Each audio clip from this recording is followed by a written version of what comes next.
Bugun juda muhim mavzuni tushuntiraman. Ishlayotgan pensionerlar pensiyasini oshirish, ya'ni qo'shimcha ish staji va ish haqi hisobiga pensiyani qayta hisoblash masalasi. Bu ma'lumot har bir pensionerga, ayniqsa pensiyaga chiqqanidan keyin ham ishlashda davom etayotgan otaxon onaxonlarimizga, ularning farzandlariga, kadrlar bo'limida ishlaydiganlarga va buxgalterlarga bevosita tegishli. Chunki ko'pchilik odam ishlayapti. Maoshidan soliq va ijtimoiy to'lovlar ushlanyapti. Lekin pensiyasi nega oshmayapti? Qachon qayta hisoblanadi? Ariza yozish kerakmi yoki avtomatik bo'ladimi? degan savollarga javob topolmay yuradi. Men bugun sizga oddiy tilda hayotiy misollar bilan tushuntiraman. Kimlar pensiyasini qayta hisoblatishi mumkin? Buning uchun qayerga murojaat qilinadi? Qanday hujjatlar kerak bo'ladi? Ariza nima yoziladi? Qaysi xatolar tufayli odamlar pulidan ayrilib qoladi? Videoni oxirigacha ko'ring. Chunki aynan oxirida amaliy tartibni bosqichma-bosqich aytib beraman. Kanalga hoziroq obuna bo'ling, videoga like bosing. Chunki bu kabi ma'lumotlar ko'p oilalarning real daromadiga ta'sir qiladi. Avvalo masalaning ildizini tushunib olaylik. Odam pensiyaga chiqqanida uning pensiyasi odatda ikki asosiy omilga qarab hisoblanadi. Ish staji va ish haqi. Ya'ni fuqaro necha yil ishlagan, qaysi davrlarda qancha oylik olgan, majburiy to'lovlar amalga oshirilganmi, mehnat faoliyati rasmiy bo'lganmi? Shularning barchasi pensiya miqdoriga ta'sir qiladi. Lekin hayotda shunday holat ko'p uchraydi. Odam pensiyaga chiqadi, pensiya tayinlanadi. Ammo u ishni to'xtatmaydi. Masalan, ayol kishi 5 yoki 6 yoshdan keyin ham maktabda o'qituvchi bo'lib ishlaydi. Erkak kishi pensiyaga chiqqandan keyin ham korxonada qorovul, muhandis, haydovchi, hisobchi yoki usta bo'lib ishlashda davom etadi. U har oy rasmiy maosh oladi. Mehnat shartnomasi bor, soliq hisobotlarida ko'rinadi. Demak, uning pensiyaga chiqqandan keyingi davrda ham qo'shimcha staj va daromadi shakllanadi. Oldin ko'pchilik shuni bilmas edi. Men pensiyaga chiqdim. Endi pensiyam faqat umumiy indeksatsiya bo'lsa oshadi deb o'ylardi. Pensiyalar davlat tomonidan belgilangan tartibda oshirib boriladi. Lekin bu umumiy oshirish boshqa narsa. Ishlovchi pensionerning pensiyasini qayta hisoblash esa alohida masala. Ya'ni siz pensiyaga chiqqaningizdan keyin ishlagan davringiz, olgan rasmiy ish haqingiz. Ayrim holatlarda avval hisobga kirmay qolgan hujjatlar hisobiga pensiya miqdorini qayta ko'rib chiqish imkoniga ega bo'lishingiz mumkin. Bu yerda eng katta muammo shuki, ko'p odamlar davlat o'zi biladi, o'zi oshirib beradi deb kutib yuradi. Amalda esa ayrim qayta hisoblashlar uchun murojaat, ya'ni ariza kerak bo'lishi mumkin. Agar siz ariza bermasangiz, ayrim holatlarda pensiyangiz avvalda qolishi yoki oshish kechikishi mumkin. Shu sababli bugungi mavzu juda amaliy. Ariza yozamiz, qayta hisoblashni so'raymiz, huquqimizni talab qilamiz. Bugungi kunda pensiya tizimida ma'lumotlar tobora elektronlashib boryapti. Oldin odamning ish staji, mehnat daftarchasi, arxiv ma'lumotnomasi, korxona bergan ma'lumotlar orqali isbotlanardi. Hozir esa elektron mehnat daftarchasi, soliq organlari ma'lumotlari, ish beruvchining elektron hisobotlari, yagona axborot tizimlari orqali ko'p ma'lumotlar ko'rinadi. Bu yaxshi tomoni. Chunki fuqaro har bir hujjat ortidan yugurib yurmasligi kerak. Lekin elektron tizim bor degani hamma narsa 100% avtomatik, xatosiz va sizning manfaatlaringizga maksimal darajada hisoblanadi degani emas. Nega? Chunki birinchidan eski yillardagi stajlar bo'yicha ma'lumotlar bazalarida to'liq bo'lmasligi mumkin. Ikkinchidan, ayrim ish beruvchilar hisobotlarini noto'g'ri topshirgan bo'lishi mumkin. Uchinchidan, pensioner ishlayotgan bo'lsa ham uning maoshi rasmiy va norasmiy qismlarga bo'lingan bo'lishi mumkin. Pensiya hisobiga esa faqat qonuniy, rasmiy hisobotlarda aks etgan daromadlar ta'sir qiladi. Mana shu joyda men doim tomoshabinlarga aytaman. Pensiya faqat yoshga yetganlik uchun beriladigan pul emas, u sizning ko'p yillik mehnatingiz natijasidir. Agar siz ishlagan bo'lsangiz, hujjatingiz bor bo'lsa, maoshingiz rasmiy bo'lsa, unda siz bu mehnatning pensiyadagi aksini ham tekshirtirishga haqlisiz. Birinchi navbatda pensiyaga chiqqandan keyin rasmiy ishlayotgan pensionerlar e'tibor berish kerak. Masalan, sizga yoshga doir pensiya tayinlangan. Lekin siz maktabda, shifoxonada, mahallada, korxonada, xususiy firmada, fermer xo'jaligida yoki boshqa tashkilotda mehnat shartnomasi asosida ishlayapsiz. Siz har oy ish haqi olayapsiz va ish beruvchi sizning hisobotlarda ko'rsatyapti. Bunday holatda sizning pensiyaga chiqqandan keyingi mehnat faoliyatingiz tekshirishga arziydi. Ikkinchi guruh pensiyaga chiqqanda ba'zi ish yillari hisobga kirmay qolgan fuqarolar. Masalan, siz avval bir zavodda ishlagansiz, lekin zavod yopilgan, arxiv ma'lumoti topilmagan yoki mehnat daftarchasida muhrni aniq bo'lgan. Keyinchalik arxivdan ma'lumot topildi. Sobiq ish joyidan tasdiqlovchi hujjat olindi yoki elektron bazada ma'lumot paydo bo'ldi. Bunday holda ham pensiyani qayta hisoblash masalasi ko'tariladi. 3-guruh pensiyaga chiqqanidan keyin ish haqi ancha yuqori bo'lgan pensionerlar. Masalan, pensioner bo'lib turib bir necha yil yaxshi maosh bilan ishlagan bo'lsangiz, bu holat pensiya miqdoriga ijobiy ta'sir qilishi mumkin. Albatta, hamma holatda ham keskin oshadi deb va'da berib bo'lmaydi. Chunki hisoblash formulasi cheklovlar, bazaviy miqdorlar, staj va ish haqi koeffitsiyentlari bor. Lekin tekshirtirib ko'rish kerak. 4-guruh pensiya tayinlanganda hujjatlarni shoshilinch topshirganlar. Ko'p odam pensiya yoshiga yetgach, tezroq pensiya chiqsin deb qo'lida bor hujjatni beradi. Keyin esa uydan eski mehnat daftarchasi, harbiy xizmat hujjati, o'qish davri, dekret davri, korxonadan ma'lumotnoma yoki arxiv hujjati topilib qoladi. Agar bu hujjatlar qonun bo'yicha stajga yoki hisoblashga ta'sir qilsa, qayta ko'rib chiqish kerak bo'ladi. Endi kimlar darrov xavotirga tushmasin, shuni ham aytaman. Agar siz pensiyaga chiqqaningizdan keyin umuman ishlamagan bo'lsangiz, qo'shimcha staj shakllanmagan bo'lsa, yangi ish haqi bo'lmasa, avval hisobga olinmagan hujjatlar ham yo'q bo'lsa, unda aynan ishlovchi pensioner sifatida qayta hisoblash sizga tegishli bo'lmasligi mumkin. Sizning pensiyangiz odatdagi umumiy oshirishlar, indeksatsiyalar yoki qonunchilikdagi umumiy o'zgarishlar bo'yicha o'zgaradi. Agar siz norasmiy ishlagan bo'lsangiz, ya'ni qo'lda pul olgan bo'lsangiz, mehnat shartnomasi bo'lmasa, ish beruvchi sizni hisobotda ko'rsatmagan bo'lsa, afsuski bu davrni pensiya uchun isbotlash juda qiyin bo'ladi. Men falon joyda 5 yil ishlaganman, hamma biladi degan gapning o'zi yetarli emas. Pensiya tizimi guvohlarning og'zaki gapiga emas, rasmiy hujjat va ma'lumotlarga tayanadi. Agar siz yakka tartibdagi tadbirkor sifatida faoliyat yuritgan bo'lsangiz, bu yerda ham alohida tekshirish kerak. Chunki staj hisoblanishi uchun belgilangan to'lovlar amalga oshirilganmi? Faoliyat davri qanday qayd etilgan? Soliq va boshqa hisobotlar bormi? Shular muhim. Ya'ni men tadbirkor edim degani avtomatik pensiya oshadi degani emas. Lekin hujjatlar bo'lsa, bu davr ham ahamiyatli bo'lishi mumkin. Birinchi misol. Dilbar opa 6000 yoshida pensiyaga chiqqan.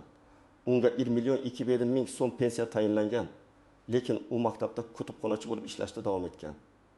3 yil davomida har oy rasmiy 2 million 500 ming so'm atrofida maosh olgan. Dilbar opa pensiyasi o'z-o'zidan oshadi deb kutgan, faqat umumiy oshirishlardan tashqari alohida qayta hisoblash haqida o'ylamagan. Keyin farzandi pensiya jamg'armasiga murojaat qilib, onasining pensiyaga chiqqandan keyingi ish davri hisobga olinishi mumkinmi deb so'ragan. Ma'lumotlar tekshirilgan, ish beruvchi hisobotlari ko'rilgan, ariza qabul qilingan. Natijada pensiya miqdori qayta hisoblangan va biroz oshgan. Bu yerda eng muhim narsa, oshish miqdori har doim ham juda katta bo'lmasligi mumkin, lekin oyma-oy olganda 1 yil ichida sezilarli summaga aylanadi. Ikkinchi misol. Rustam aka pensiyaga chiqqandan keyin xususiy korxonada qorovul bo'lib ishlagan. Korxona unga 1 million so'mni rasmiy, qolganini naqd bergan. Rustam aka esa men 3 million olyapman, pensiyam ham shunga qarab oshadi deb o'ylagan. Tekshiruvda ma'lum bo'lgan, hisobotlarda faqat 1 million so'm ko'rsatilgan. Pensiya hisobida ham faqat rasmiy ko'rsatilgan daromad ahamiyatga ega bo'ladi. Shuning uchun men doim aytaman.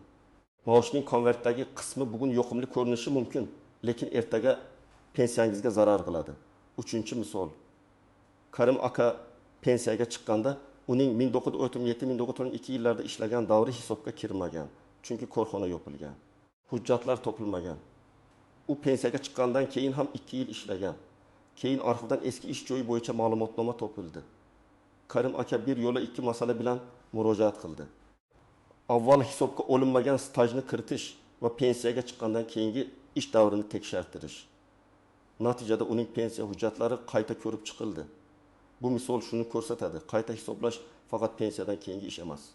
Ba'zan avvalgi hujjatlarning topilishi bilan ham bog'liq bo'ladi. 4-misol. Nodira opa pensiyaga chiqqandan keyin oilaviy poliklinikada hamshira bo'lib ishlagan. Ish beruvchi uni rasmiylashtirgan. Lekin elektron mehnat daftarchasida lavozim va davr noto'g'ri kiritilgan. U pensiya jamg'armasiga borganda tizimda to'liq ma'lumot chiqmagan. Shunda u kadrlar bo'limiga murojaat qilib, ma'lumotlarni to'g'rilatgan. keyin qayta murojaat qilgan. Demak, ba'zan muammo pensiya jamg'armasida emas, ish beruvchining ma'lumotini noto'g'ri kiritganda bo'ladi.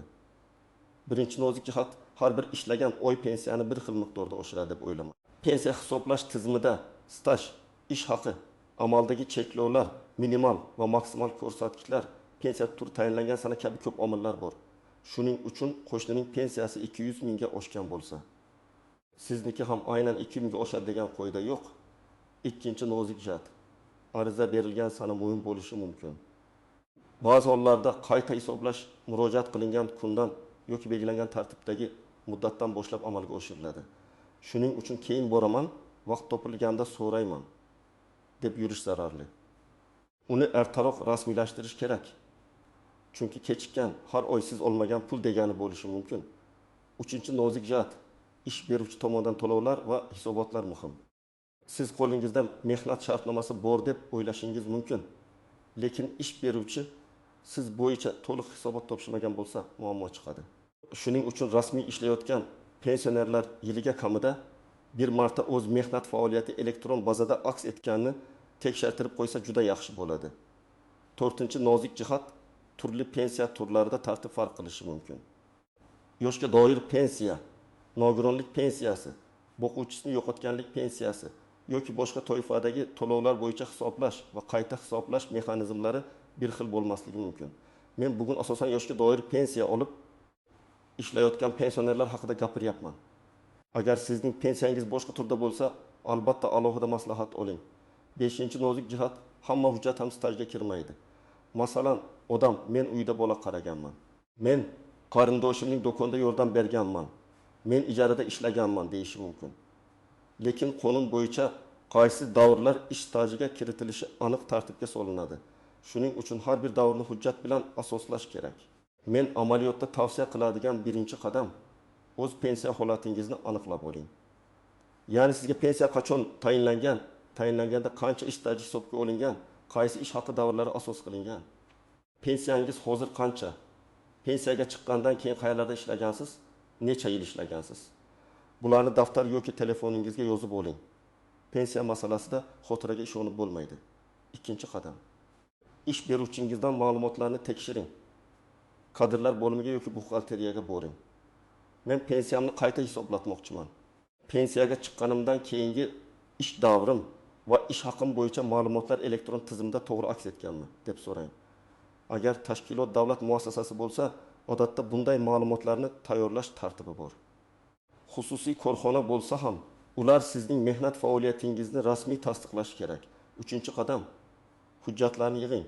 Odatda shaxsni tasdiqlovchi hujjat, pensiya guvohnomasi yoki pensiya oluvchi ekaningizni tasdiqlovchi ma'lumot, mehnat daftarchasi bo'lsa uning nusxasi, pensiyaga chiqqandan keyingi ish joylari bo'yicha ma'lumotlar, ish haqi to'g'risidagi ma'lumotnoma, mehnat shartnomasi. Buyruqlar nusxasi, arxiv ma'lumotnomalari kerak bo'lishi mumkin. Hozir ko'p ma'lumot elektron olinadi, lekin qo'lingizda hujjat bo'lsa, murojaat kuchliroq bo'ladi. To'rtinchi qadam. Pensiya jamg'armasining tuman yoki shahar bo'limiga murojaat qiling. Hozir ayrim xizmatlarni davlat xizmatlari markazi yoki elektron shaklda ham olish mumkin. Lekin vaziyat murakkab bo'lsa, ya'ni staj eski yillarga tegishli bo'lsa, ish beruvchi yopilgan bo'lsa, ma'lumotlar mos kelmasa, shaxsan borib maslahat olish maqsadga muvofiq. Endi eng muhim joy ariza. Ko'pchilik ariza yozishdan qo'rqadi. Aslida ariza murakkab bo'lishi shart emas. Eng asosiysi, unda sizning talabingiz aniq bo'lsin. Arizada kimga murojaat qilayotganingiz yoziladi. Masalan, tuman pensiya jamg'armasi bo'limiga. Keyin ariza beruvchining familiyasi, ismi, otasining ismi, yashash manzili, telefon raqami, pasport yoki ID karta ma'lumotlari ko'rsatiladi. So'ng mazmuni yoziladi. Menga tayinlangan yoshga doir pensiyani pensiyaga chiqqanimdan keyin ishlagan davrim va rasmiy ish haqim hisobga olingan holda qayta hisoblab berishingizni so'rayman. Agar qo'shimcha staj hujjatlari bo'lsa, ilgari hisobga olinmagan ish stajimni tasdiqlovchi hujjatlar ilova qilinmoqda deb yozish mumkin. Agar aniq davrlarni bilsangiz, albatta yozing. Masalan, 2020 yil in sentabrdan 2024 yil in sentabrgacha falon maktabda kutubxonachi lavozimida ishlaganman yoki 2020 yil 25 yanvardan 2023 yil 2 dekabrgacha falon mas'uliyati cheklangan jamiyatda qorovul lavozimida ishlaganman. Bu pensiya jamg'armasi xodimiga qaysi davrni tekshirish kerakligini aniq ko'rsatadi. Ariza oxirida ilova qilinayotgan hujjatlar ro'yxati yoziladi. Masalan, ID karta nusxasi, pensiya guvohnomasi nusxasi, mehnat daftarchasi nusxasi, ish haqi ma'lumotnomasi, ishga qabul qilish va ishdan bo'shatish buyruqlari nusxasi, arxiv ma'lumotnomasi. Keyin sana va imzo qo'yiladi. Men bu yerda yana bitta muhim maslahat beraman. Arizani 2 nusxada tayyorlang. Bir nusxasini topshirasiz. Ikkinchi nusxasiga qabul qilingan sana kirim raqami yoki mas'ul xodimning belgisi qo'yilishini so'raysiz. Nega? Chunki keyin men murojaat qilganman degan gap og'zaki qolib ketmasligi kerak.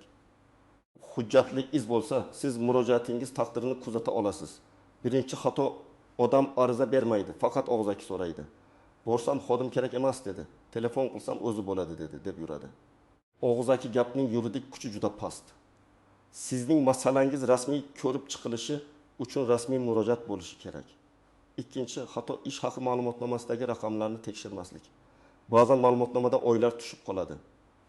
Familiya xato yoziladi, lavozim noto'g'ri ko'rsatiladi. Sana mos kelmaydi. Bunday xatolar qayta hisoblashni cho'zadi. Hujjatni olgach, darhol o'qib chiqing. Uchinchi xato faqat eng oxirgi ish joyini ko'rsatish. Pensioner pensiyaga chiqqandan keyin 3 joyda ishlagan bo'lishi mumkin. 1 yil maktabda, 2 yil firmada, 6 oy boshqa tashkilotda. Arizada hammasini ko'rsatish kerak, chunki har bir rasmiy davr ahamiyatga ega bo'lishi mumkin. 4-xato ish beruvchiga ishonib hujjatni olmaslik.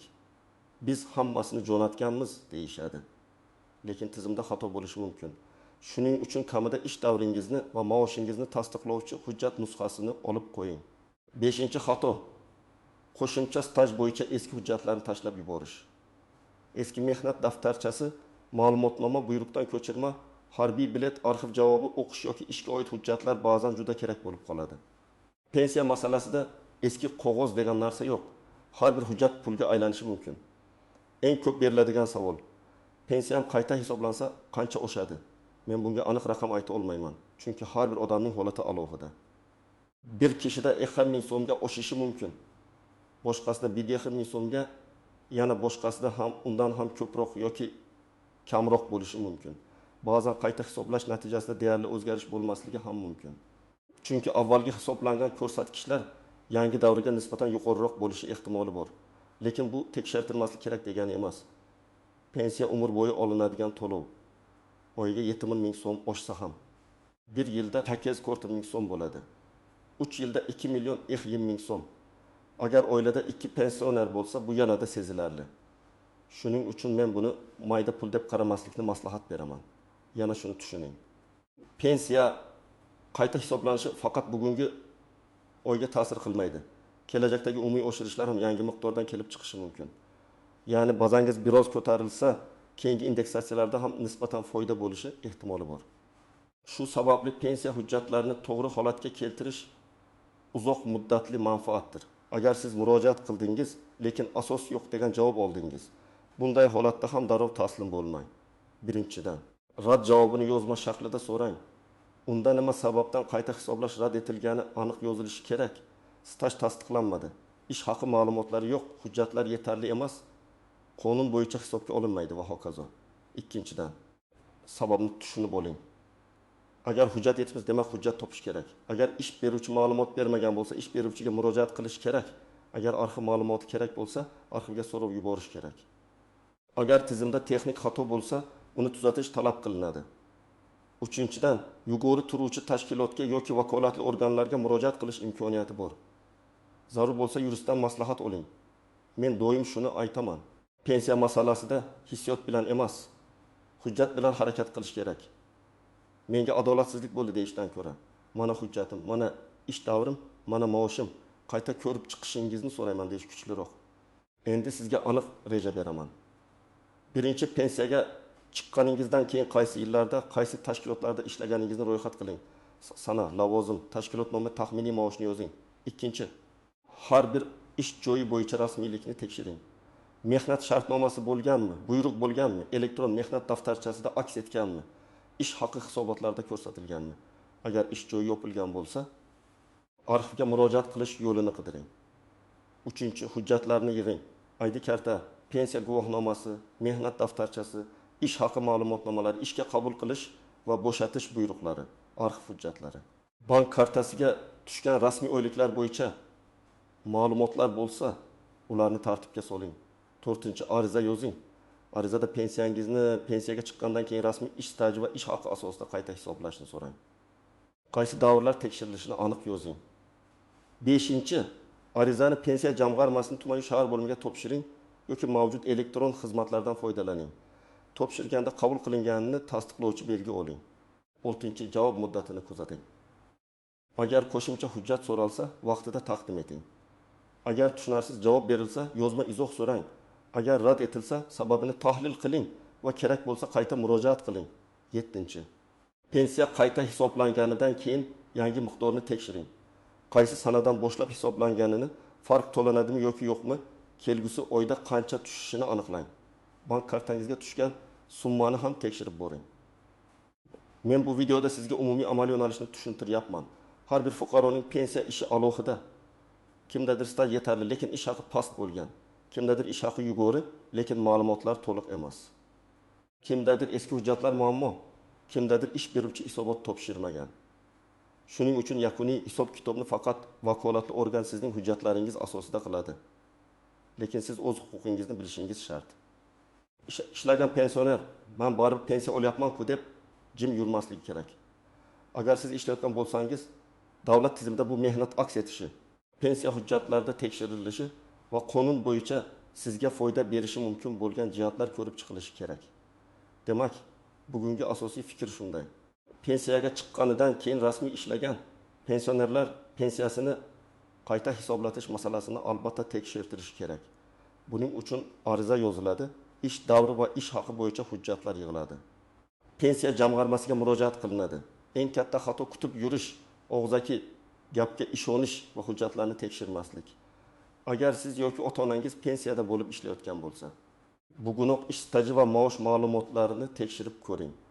Balki pensiyani oshirishga asos bordir. Izohlarda yozing.